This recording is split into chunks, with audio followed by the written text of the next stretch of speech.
Jesus, North Carolina has been dealing with quite a bit since Hurricane Helene, and Lindsey Graham is not helping. Not helping. Okay. And I want you to hear this because this is insane. This is insane. As much as we've talked about what has happened to residents in Asheville, North Carolina, what they're going through. You have people who have lost their entire, lives, like their homes are gone. They don't know where they're going to go, what they're going to do, or if they'll be able to rebuild. I am from, not from North Carolina, but my family. My grandparents were born and raised in North Carolina, and then they moved to Baltimore, Maryland, which is where they had my parents, and my parents had me and all that jazz. But I went to high school in North Carolina, and I have quite a number of friends that still live in North Carolina. And I did reach out to those that are in Asheville. I was curious to see, how they're doing. From what I understand, some people have been able to get power back as of recent.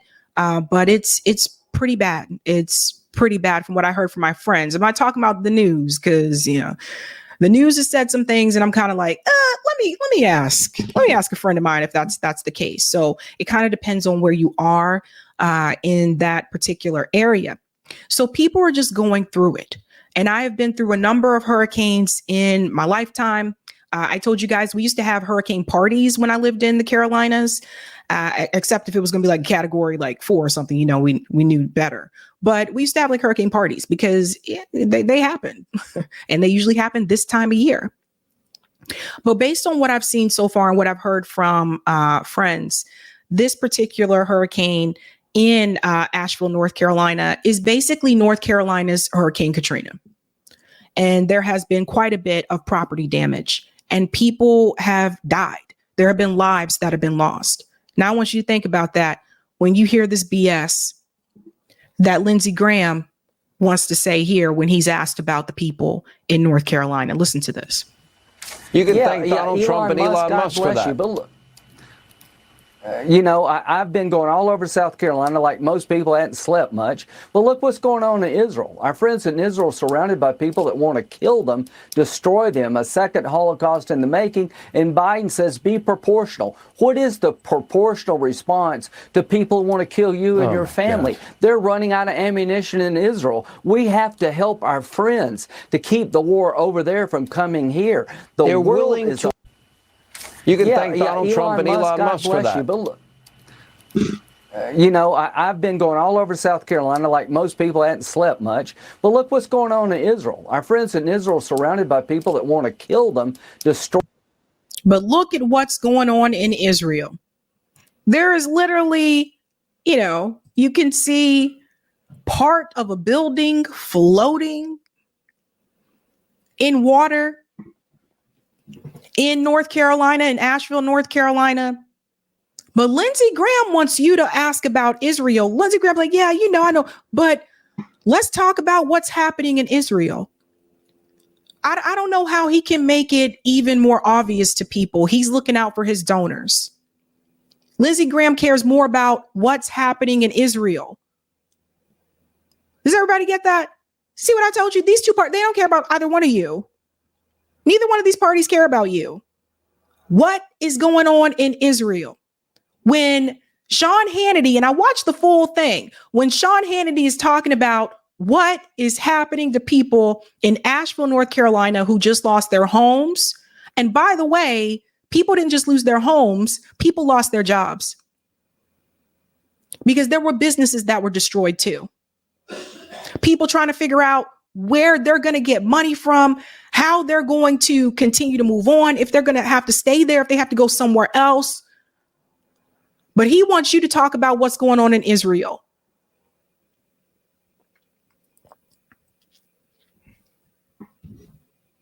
The donor class has a tight hold on politicians in this country. So since Lindsey Graham doesn't want to talk about these people, I'm going to talk about these people. I want you to see something. Shout out to Shadow of Ezra. A woman from Western North Carolina in tears, recounts the horrific sight of seeing babies' bodies floating down the river. Brace yourself for this one. Hey, y'all. So I'm safe in my house. Our power came on. I have water and I'm so blessed. But the reports that are coming out of these towns in western North Carolina are horrific. The news is not even coming close to catching the true devastation. There are bodies that are floating down the river, babies. And if this is not a wake-up call that our government is not for us, then I don't know what is. They're everyday citizens who are taking it upon themselves to go and deliver items and things to these people.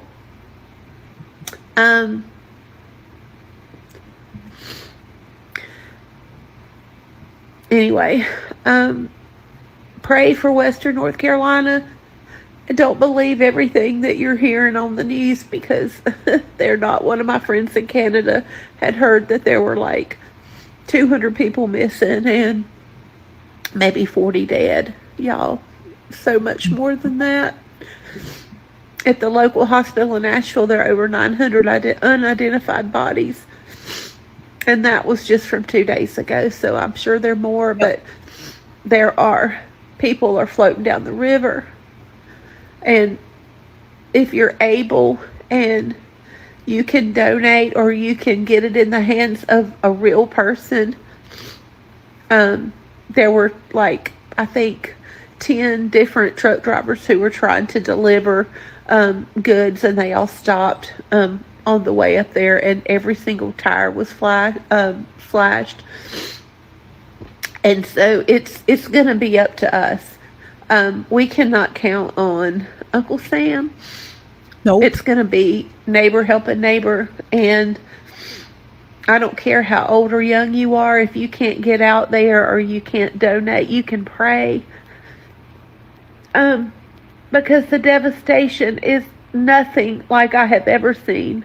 And I think this is going to go down probably as one of the worst storms in American history. I just cannot fathom the pain and the destruction and the stuff that these people are going through. So anyway, just remember Western North Carolina, and listen to the people who are on the ground, not the news, because they don't know. It's really sad. And something I want to point out as well is that as long as I can remember, I never remember Asheville, North Carolina having a flood. Because Asheville is in the mountains. So it's like, it's the western part of North Carolina.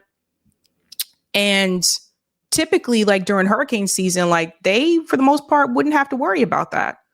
But I never remember Asheville flooding. And when you're not used to having to deal with that type of disaster, oftentimes the community is not prepared for that, or there isn't infrastructure. From what I heard from people who were actually there, not the news, from what I heard from people who were actually there was little to no warning. One person said that they were told it was just going to be rain. And there are obviously mudslides. So it's tough to hear, but you need to hear it, because I feel like I'm having Hurricane Katrina vibes and flashbacks all over again.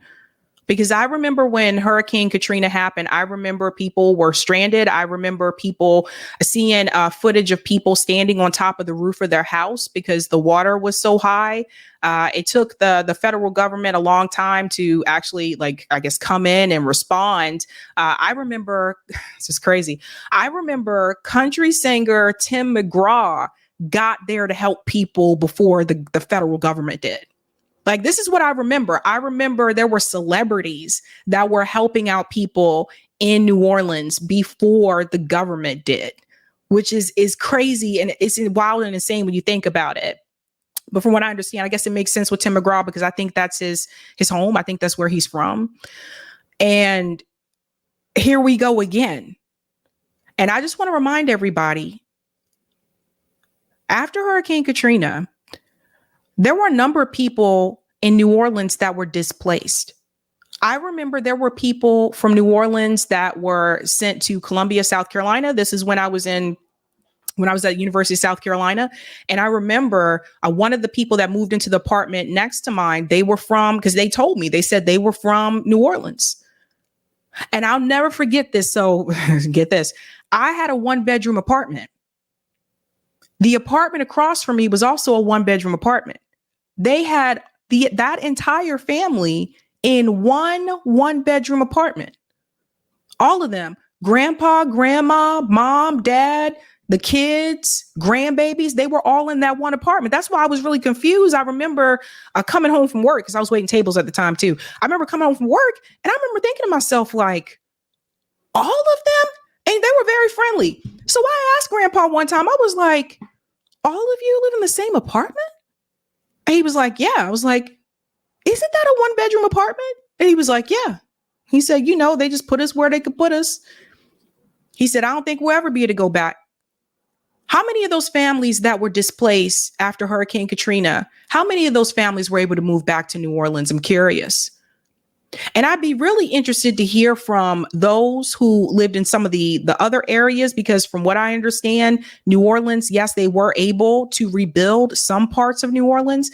But I've also heard from people that some of the people that were from some of the, I guess you would call them the rougher neighborhoods or whatever, in the New Orleans area, I heard from some people that those areas were never rebuilt, that some of those areas still look really bad, that they just kind of left it like it was. And so we're talking about displacement again, right? So I told you guys before, displacement happens because of different things. It's not just because of war. Like we talked about that a lot with Gaza, how Palestinians have become refugees and people have to move, they're pushed into different places, etc. You'll see that happening with the West Bank. You'll also see that that's going to happen with Lebanon. We'll get into the Lebanon thing in a second. But also weather. People get displaced because of weather. So if you're one of those people, if you're one of those families that lived in New Orleans prior to Hurricane Katrina and you were displaced and you were not able to go back to New Orleans, I would really love to hear from you. And actually, even if you were able to move back to New Orleans, but you weren't able to move back into the neighborhood you lived in because it's more expensive now, because again, they renovated the areas and there's gentrification. I would love to hear from you. Please email me.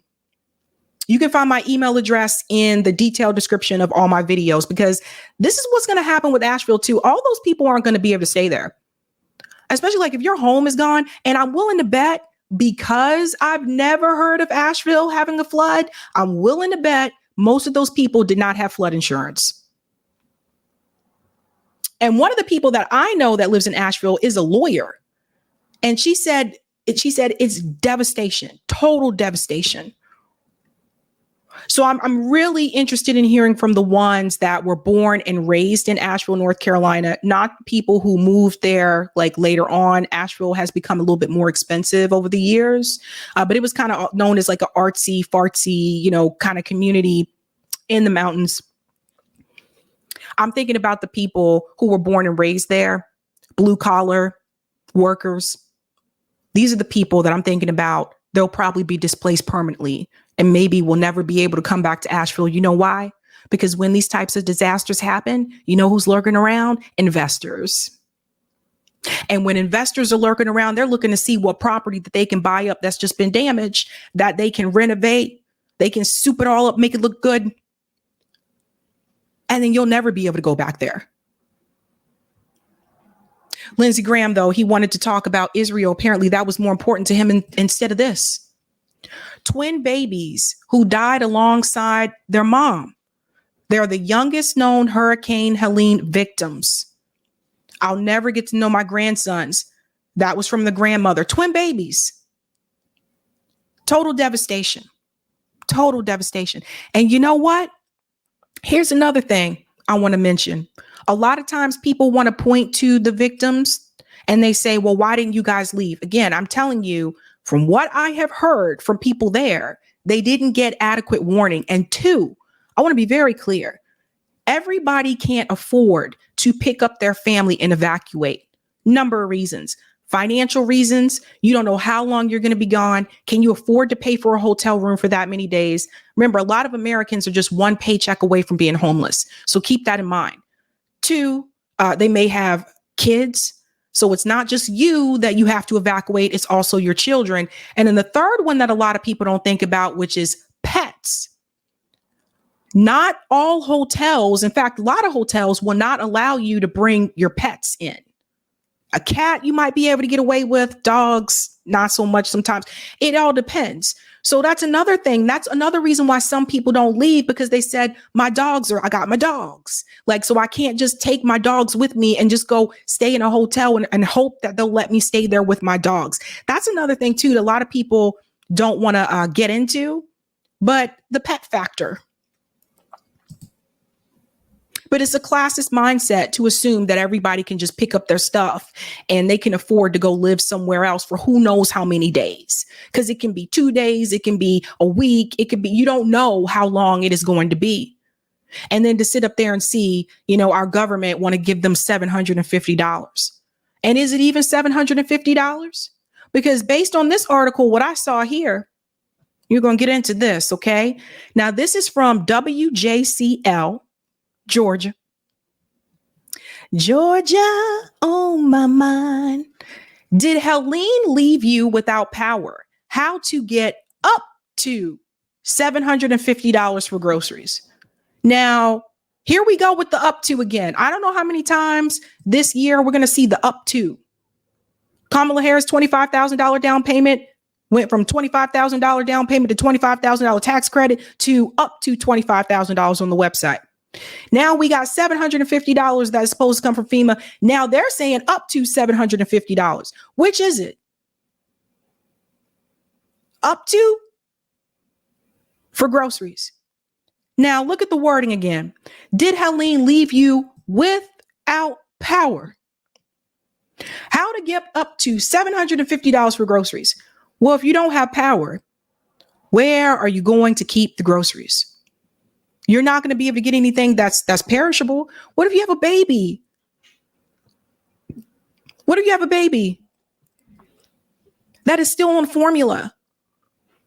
Or you have to put the bottles in the refrigerator. I don't know how this is working out. I'm just asking questions. Seriously, where are you going to store all the food? And people say, well, they can just get coolers and stuff like that. Okay. For all of it? Up to $750. Meanwhile, and this is where we got to point the fingers, right? Because meanwhile, our government has billions to give to Israel, Ukraine. And for people say, well, the federal government, the money is coming from FEMA, not the federal government. And you guys need to point fingers at FEMA. Okay, what happened to all that money FEMA had? What happened to all that money? Do you guys know that some of the victims from Hurricane Katrina, it took people a long time to get those FEMA checks? You know how many people were sitting up there saying they were waiting on that check? How long is it going to take for Asheville? Now I want to point something out to you. After Hurricane Katrina, remember, Kanye West was on record saying George Bush does not care about black people. It was him and Mike Myers standing right next to each other on national television. And I was like, whoa. I can't believe Kanye said that, but he did. Now you fast forward to Asheville, North Carolina, not a predominantly black city. You're looking at some people who were born blue collar white people who grew up in Asheville, North Carolina. Yeah, you had the gentrification come that way too, but not as many black people in Asheville, North Carolina. So now you see they don't care about you either. What are we going to do about that?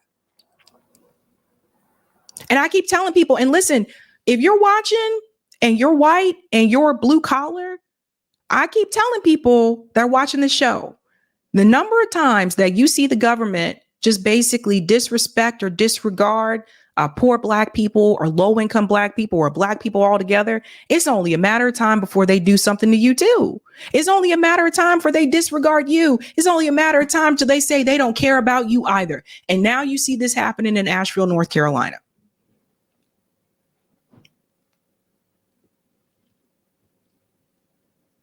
But Lindsey Graham wants you to worry about Israel.